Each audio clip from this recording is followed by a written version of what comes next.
الحمد لله الذي علم بالقلم علم الإنسان ما لم يعلم. الآمر نبيه صلى الله عليه وآله وسلم بطلب الازدياد في العلم، فقال جل من قائل: وقل رب زدني علما. والصلاة والسلام على المبعوث رحمة للخلق جمعاء، محمد بن عبد الله القائل صلى الله عليه وآله وسلم: طلب العلم فريضة. وعلى صحابته غر الميامين، وعلى أزواجه الطاهرات أمهات المؤمنين، وعلى صحابته الكرام مصابيح الدجى الذين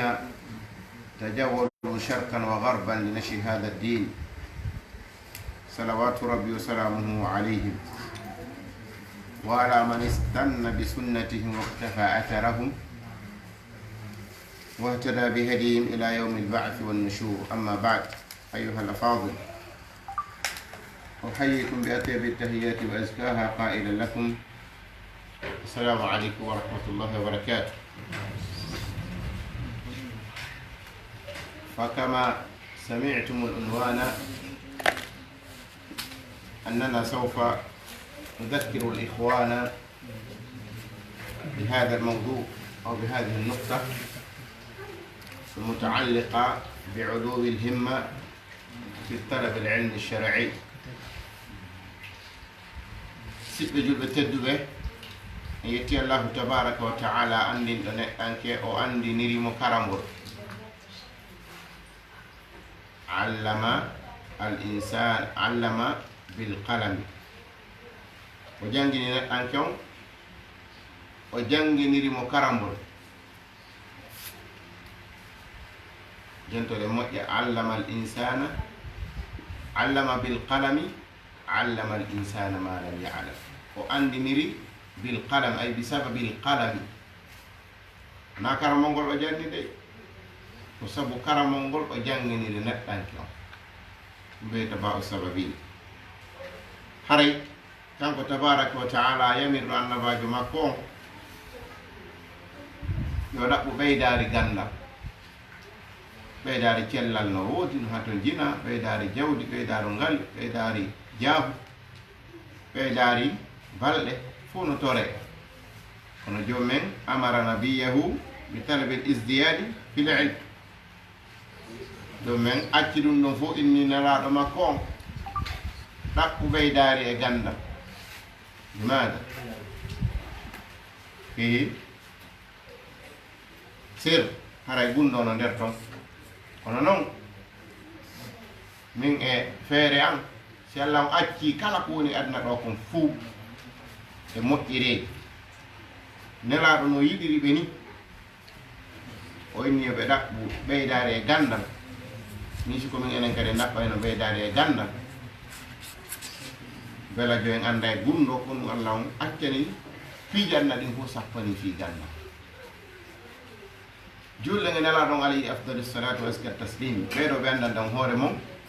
ɓe maaki ɗaɓɓuwol ngal ɗo gandal sharia ko faridatun ala kulli muslimin, e dow kala julɗo. ay jinsul muslim, woɓɓe no watta ɗo wa muslima, wa hadi ziyada gayru maqbula or marduda. haray ɓeydugol ɗo wa muslima ɗum ɗon a ɓeyday ɗum ɗum ka haqqille ma. si innama al muslim ko jinsul muslim fanda ko none julɗo mbi mana ko julɗo gorko e debbo fof naate e yiga qur'an no jomumen no yondinora noddugol julɓe worɓe e rewɓe fof: ya ayuha alladina amanu, ɓe nal ya ayuha almuminat aw ya ayatuha almuminat. idan haray nelaɗon alayhi salatu wasalam ɓe makinama ɗum ko waɗɗi ɗum e dow kala julɗo ɗaɓɓugol gandi. joni sa innama julde no waɗɗi, korka no waɗɗi, ɗum ɗo no waɗɗi, a wiyama kadi talabul ilmu farida. haray no waɗɗi julɓe ɓen kaɓe daroɓe ɗaɓɓita ɗum ko wiyano farli ɗum on. si ɗum feƴƴitoran nin kisal e jaam e dow sonna e maɓɓe laaɓuɓe nene enen gonɗiɓe ɓen fou hay chi aji ɗi jaɓaɗi kono ene maɓɓe e ɓeɗo sahabaɓe tedduɓe lamfuji jalbuɗi jinduɓe furnage e hirnage fi sakugol ngal ɗo gandal min toro jommen yo ɓeydu welay e makko on e yurmede makko on e dow maɓɓe e kala iwtirɗo no jokkito batteji ɓeɗo ha ñande Allah roni leydi ndin e wonɓe hoore maydi si ɗum feƴƴi siɓɓe en julɓe tedduɓe lalluɓe noppi mum ari fi heɗagol gandal islam tori ke Allah subhanahu wa ta'ala yo wodumo kala men ko nafitori ko nattori e nde ɗo jemmare hara nde wonani jemmare meɗeɗe Allah subhanahu wa ta'ala okkumo kala men ko nattora e gomɗinal e ɓeydagol e gandal e peewal e ɓurgol tabaraka wa ta'ala ko wodo ɗum kanko jomum yo waɗa mum ɗum si ɗum feƴƴi haray no ɓe hunori ni ko fi towal heɓugol himme towuɗe fi ɗaɓɓugol gandal falaɗen andintini limaada uluwul himma fi talab kono noon andi hunde kala évolué dina kan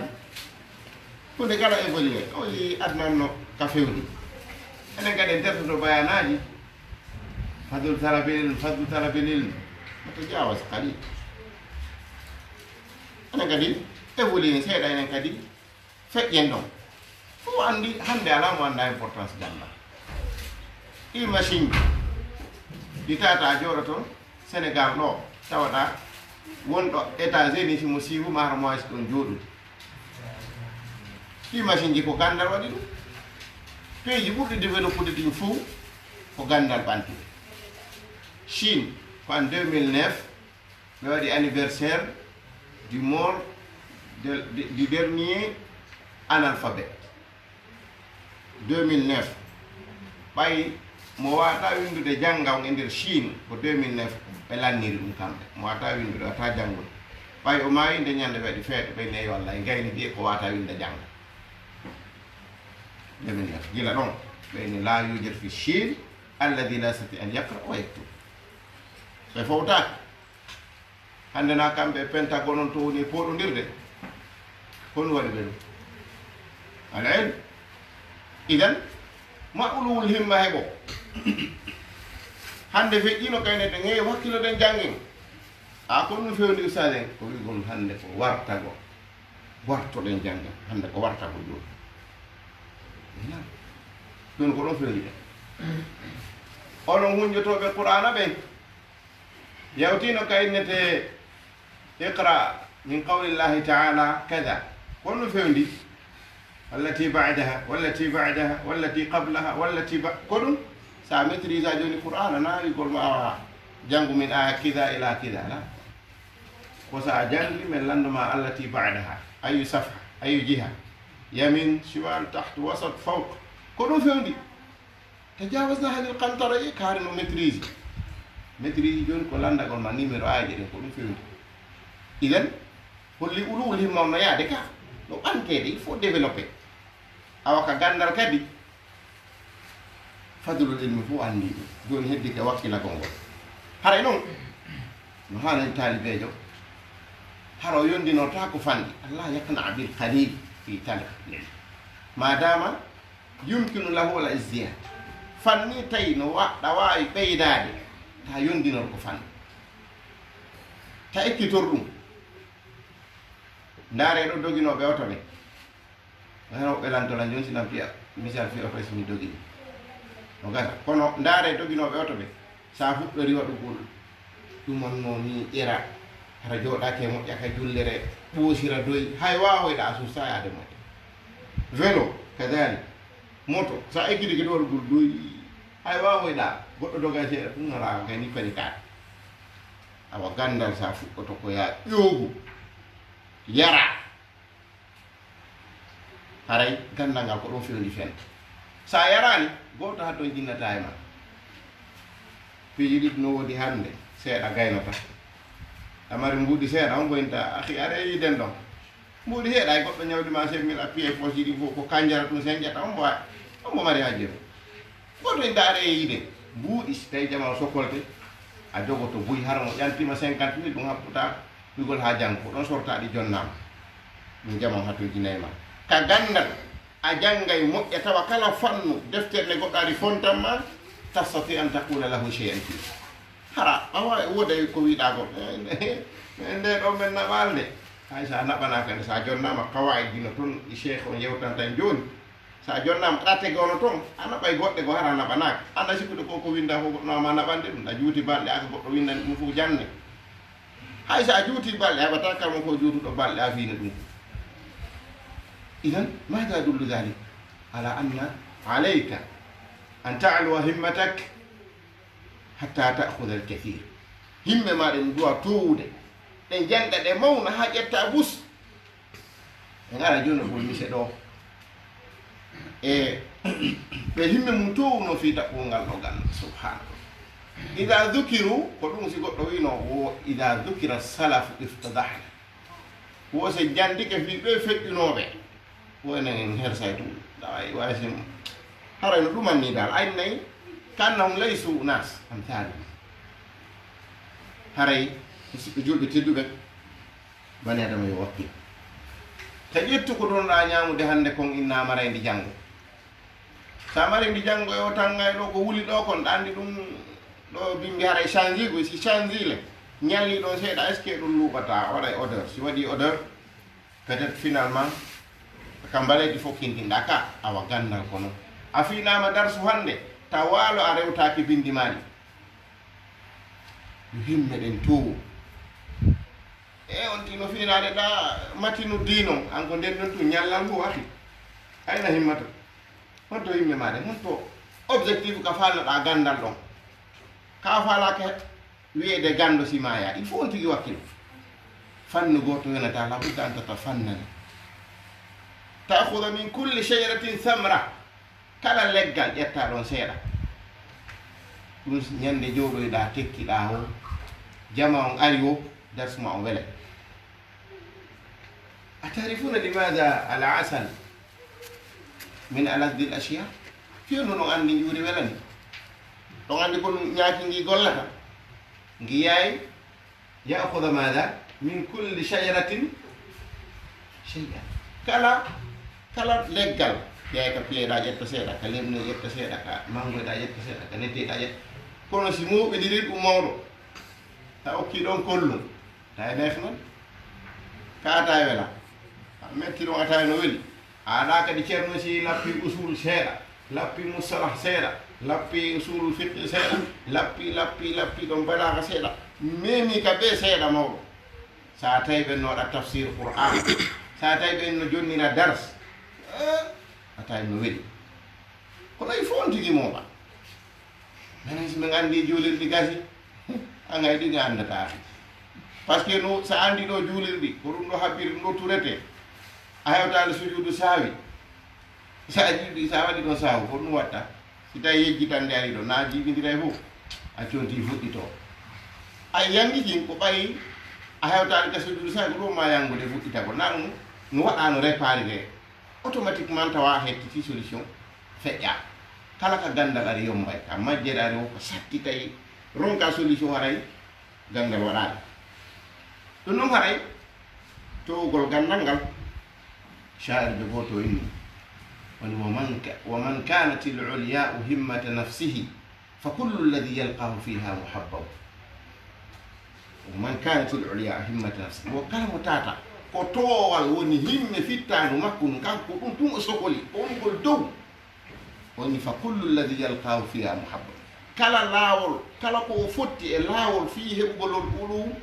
ngal towal haray mo yiɗi muhabba haray mo yiɗi mo engagé sa wi taalibejo marɗo ulul himmo ndaaro layiɗo deftere ɓay on ɗumanni ken jangi lugon seɗɗan fa lay fuɗɗo nahwo ɓay nan sa min dowindera ndaaron o usul len doa jangude sel usad min do mi jangay fa kullu alladhi yalqahu fiha muhabbabu kala ko fotti e lawol ko ni ta ulu ko ni ta towal ko haray mo engagé mo wakkili amma ghayruhu alladhi la yuridu al-'uluwa sa aray do men nani wona hono satti de ala ko satta koko cattiɗa desuɗa wawa e gurnam maɗa o inchallah jomumen wallete yombina ɗum eyda do a jara eɗa falake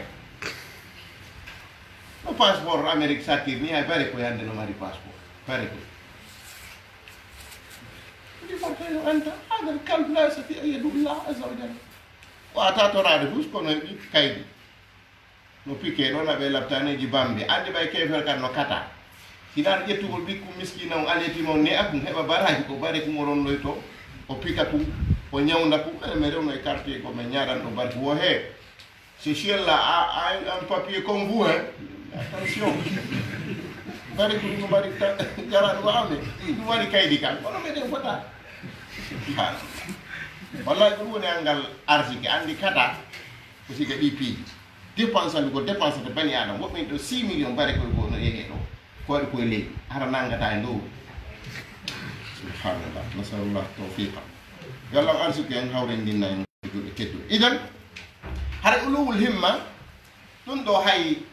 di mana hay annaba be budi no be tata marno ulul himma darbi misal yetten annabi Musa alayhi salam ne Musa nyande ko jodno khatiban fi bani Israil wa ayawtere wo kungul ma ayo hadarat bani adam en ta'ajjab bani Israil ta'ajjabu bi fasahatihi wa balaghatihi wa ilmihi al-ghazira nalli Musa hal yujadu fi dunya a'lamu mink woni mi andita goddo wodi fendo burduma gandal mi andita mi sikka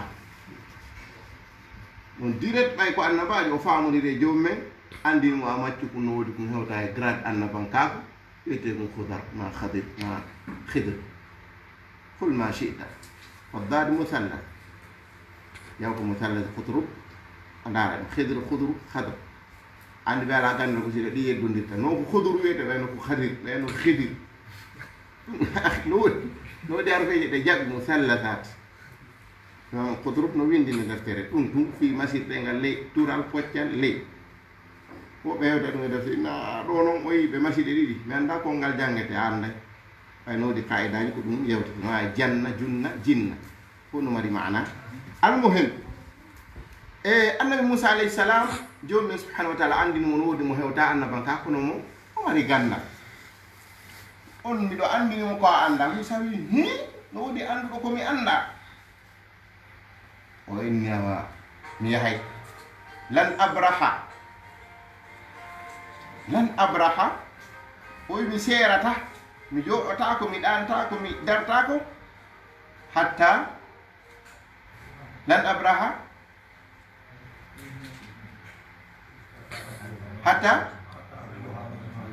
hatta ablagha majma' al-bahrayn aw amdiya huquba mi yahay ha mi hewta ka won ko mayida mimi da nande goddo no wodi burdo la ganda alaysa hada min ulul himma siko be ayo jango ton ala indi ibn nabawi yani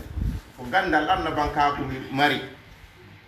jango burdo la kono tay kanko o sokola nangol goddo no mari fannu mo anda o jodo subhanallah hal inna misli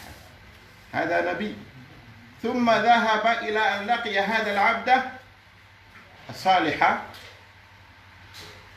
فتعلم على يديه ونيتي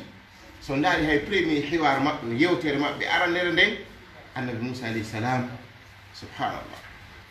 no yewtiri non ko bi kulli adabin avec un grand respect hal attabi'uka ala an tu'allimani mimma 'allimta rushda ene on acce mi jokka hal attabi'uka on acce mi jokka on fiyon janginan konko andina don e peewal en talibu en jento den karmo ko jono ay sharhude dars summa yastakhrij fawaid sa fara be winda di fawaid di be dum manni hay gorande دكتور اكتب لنا هذا اكتب لنا في الأمر اكتب لنا تأمر شيخك في الأمر لا ليس التماسا ولا طلبا أمر في الأمر اكتب لنا هذا يا دكتور اكتب لنا هذا يا أنت تأمر شيخك هو فوقك في العلم تأدبا كن دون أيدك نيتا هل يمكن أن تكتب لنا هذا يا شيخ أنا ننو كوين دانو من دون ربما يجيبك على الفوق ɓe jaabotoma directement ɓe naɓa dar annabi Moussa ko annabajo kono dar respect mo e landuri Khadir almuhim neɗɗo dowa heɓde ruwol himɓe nelaɗo alayhi salatu wasalam ɓe jangguite ɓe jangude ɓe hunjade kono tawi ɓe yawi ko ɗo ni jangude ɓe yawi jomum yi ɗum e maɓɓe ne sa nokkure o ka fala tansa min jannete Mouhammad Allah noon no jangini ɓe no jangina ɓe no jangina ɓe kono tawi ɓe huuli kadi taɓe yejjide andu kadi ko probléme dal ɓe ye on ti gayni bagaram o tutani jo yalimrana o tappoyɗa tum ɗi jillodira ɗum Allah o ɓurano metti figoy fanni on di fal jallan tan ɓurano metti fi kono yiltanɗa ɓawoji ɗum taɗi ɗum ɓorino a anda gisan gandal no metti fi ɓurta haɓɓitade sa faala tenude neno goɗɗo no jangi ɓurano ha o gayni jaade min yiɗa koye dartinede par ce que ko ɓe inna tawnti falji ko aga ko kitala no ko a yiɗa dartinede antum daranta hoorema a yata almuhim nelaɗo ngal san tawi ɓe jangude ɓe huuli ƴetta ɓe yejjitu jomum ɓen ƴettani ɓe garanti so nokku rew ka min jannete kono ɗon fi yejjidego ngol Allah o watti ɗum fala tan so hara jidetake garantiɓe ke ka woni ha tawi nelaɗo no yeehi ha hande ko woni ɗumannade ka ɓe faala hawjude ɓe watti faala hawjude joni fi yara si Jibril no wuulin ɓe wowla Allah ndani wala ta'jal bil qur'an min qabla an yuqda ilayka wahyu hawju Muhammad wa wahyon gayne an kadi janga fa ida qara'na fattabi qur'ana ɗum fof ko himme nelaɗo marnoɗen fi heɓugol gandal ko ɗum wonnoɓe hawjinde yeyi ɗon ha tawi programme gandal on ɗum na sama kala dey heɓata ɗum nanda joni ko noon an faala heɓde ɓuri ni jomumen yamiroyɓe noon joni noon ko ma waɗa du'a kadi ayɓi ka gandal ni tun ma waɗa torare wa qul rabbi zidni ilma dare e dow hiɓe jannede sa nokkuɗo ɓe ƴettana garanti ɓe yejjidata hiɓe yeeta kadi taɓe hawdu kono e dow ɗum jomumen tawi maɓe toro rabbi zidni ilma ɓeydanal ganda andi wigol tum ɗo Allah allahumma allimni andi ɗum ko dullendi non par ce que ber kunku marɗa ɗon ko gandal non ber konko anduɗa ɗon ɗum ko gandal non wigol ɗum Allah hokkora gandal Allah hokkora mbuuɗi ɗum ko dullendi non keɗa ala ñamude hay ko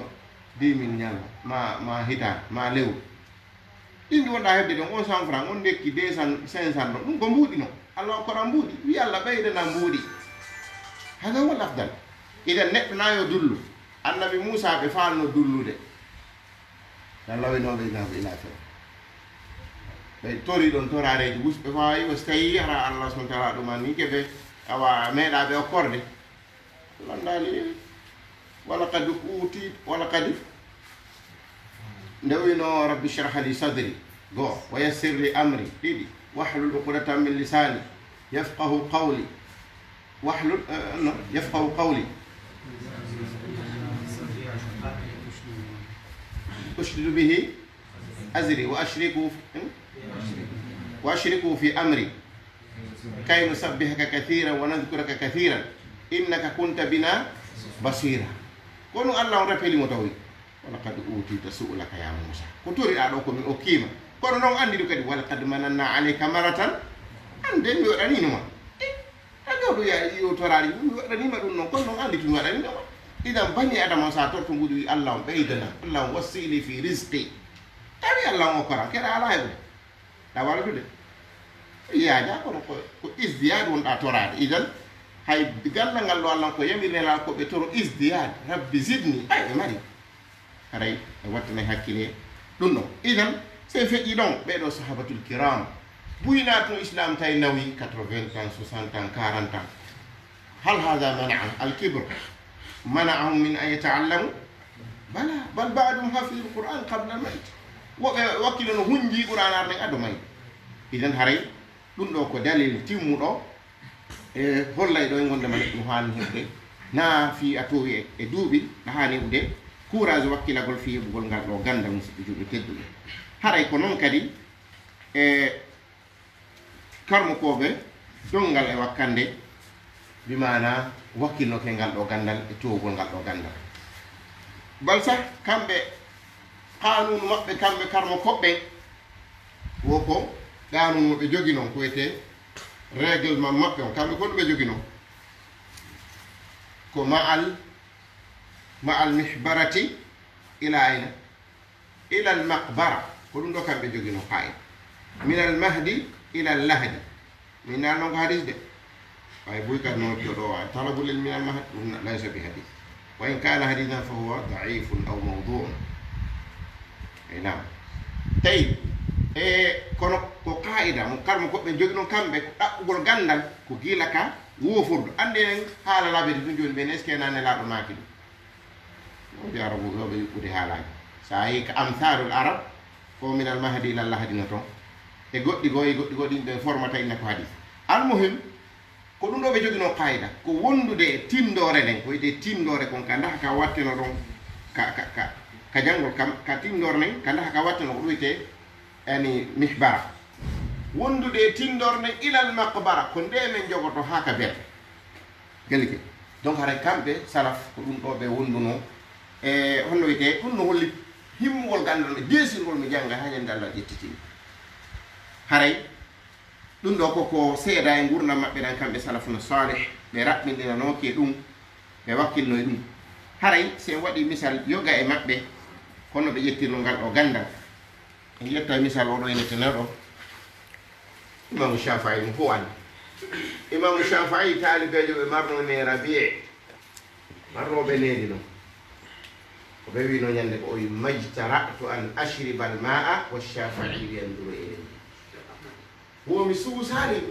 yarugol ndiyam dam susano yarde ndiyam ha kanu kanu renti hakke mini hayba mo shafi'i dogino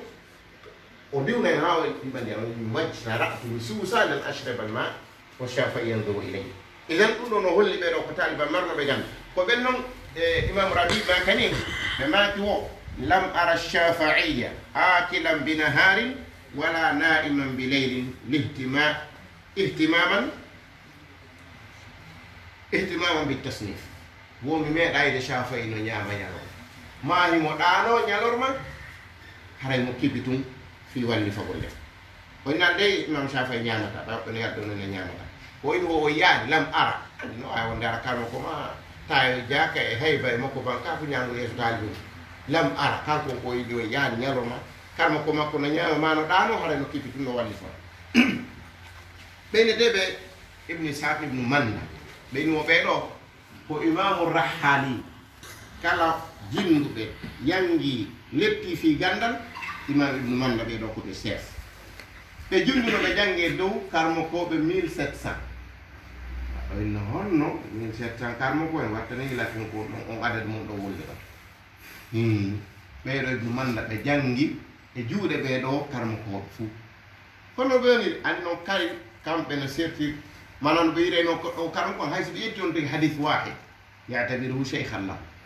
yeno goddo ka taliba makko odano jeeton katira mala ka karmo koy makko taamo jeeton hara oda janni o hadis kan kado janni mo boddum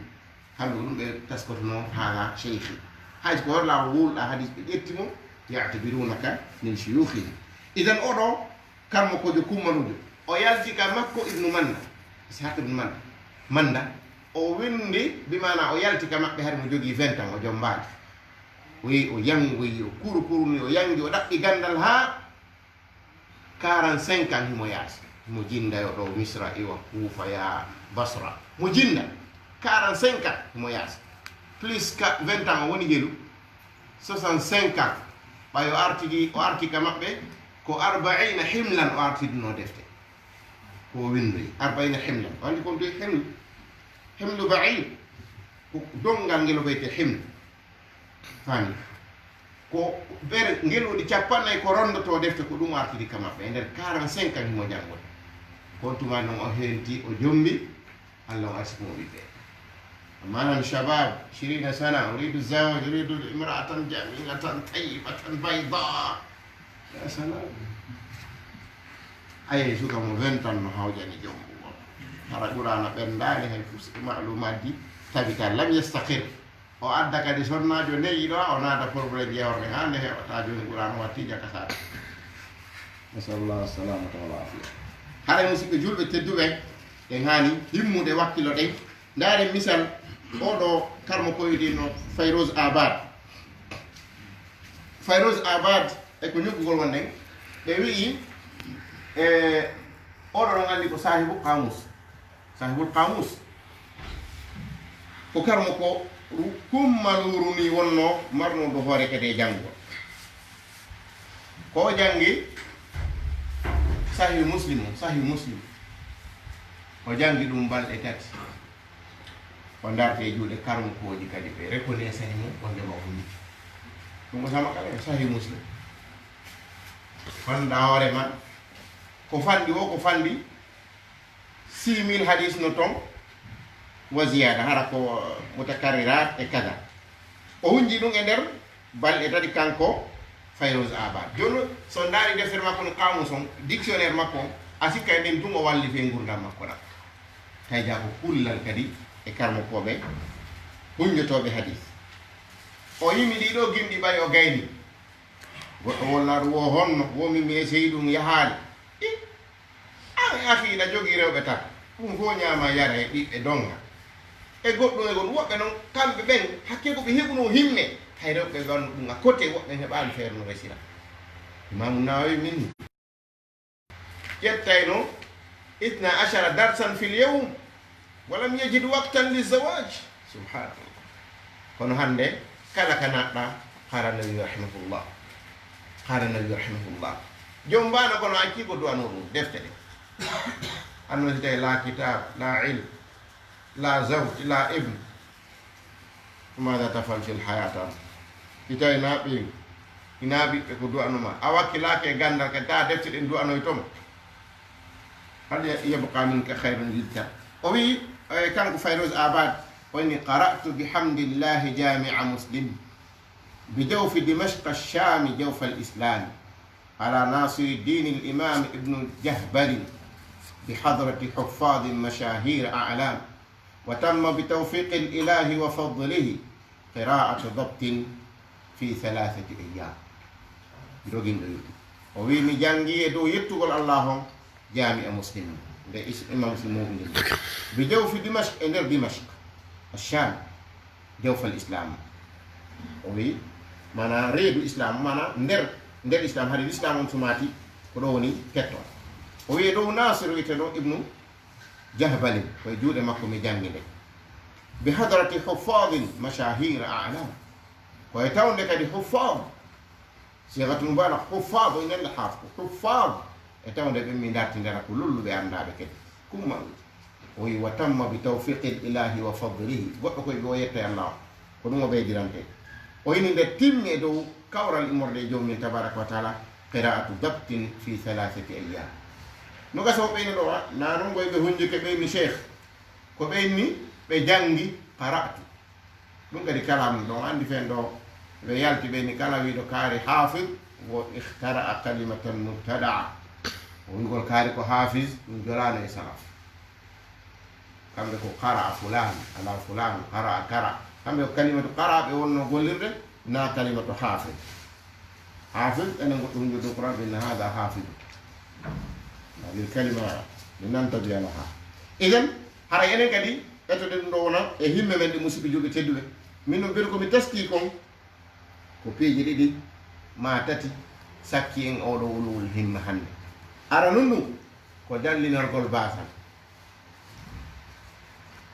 nunu ko dallinorgol basal e mala goddo jangata hande be do ko dum en budi jantano do de min ko berko mi taski ko ko dum hade joni ande jantana ma no ko mise no gasa immina kadi himmeji min kono ko woni e sakkade ko buy ko lamtorgol mala budi jangata hande e dem yaw ka maktab do dara defte ko jelliyete kono de karmo ko be don be jande be ala yobinde dada bitoyde be be yobintama fina gol defter ayade kaben ko himme ma de ma yafi dimitel mu ko bazoragol al-i'timad ala shabakat al-internet ko bazagol do internet on so do defter ala fi indi maktab shamil في كهربائي على مكتب شامل جودك إننا لا يستعان بها بل لا يعتمد عليها واللي نرتكن بعض ورتاكي توسع جوجي دون كورنا تيرون كتلفون ما غسي أسودة هذا لا إذا ما يتدقوا لنا معلومات جاي بتاع وينجادي تادي وكدفته بعض الأمور وينجلا هذا يقولون نجاي كل لو إنده هند جماعهم ورا بهم مدري لا بيترجول باي مالاقو هند جانغتا be na mbudi marno be jangi wallahi barsa be mbudi awna business diko haali kita ganda ɗimmitel mum mana base ko lewɗo Google tawa kala ka tappa kalima kala sattan ɗo mi tappay to Google ma an kaza ma ajimji ɗin fof lammari ka téléphone ɗo ñande go ɗum fof ɗano to a fi mi taw hara a fiinde talibejo neɗa fonta Google ma ɗaɓɓita kalima ta modi on juutidi seeɗa o moy ngara ko ɗiɗi tati ar wona ayi so tawi ko talibejo ronki kon ka makko o ari kama kadi ko ɗum ronkuɗa aray aynal fam aray marsani ɓe ɗe taali on fof dogila joni so tawi koɓe andi ɗo ko mati kaɓe kali wa kadi ko ɗon kalduɗa ka nder tere ɓe yahay ay aqul ma tasmaun fastaghfirullah li wa lakum wa sa'il muslimin fastaghfirullah wa atubu ilayhi. Assalamu alaikum.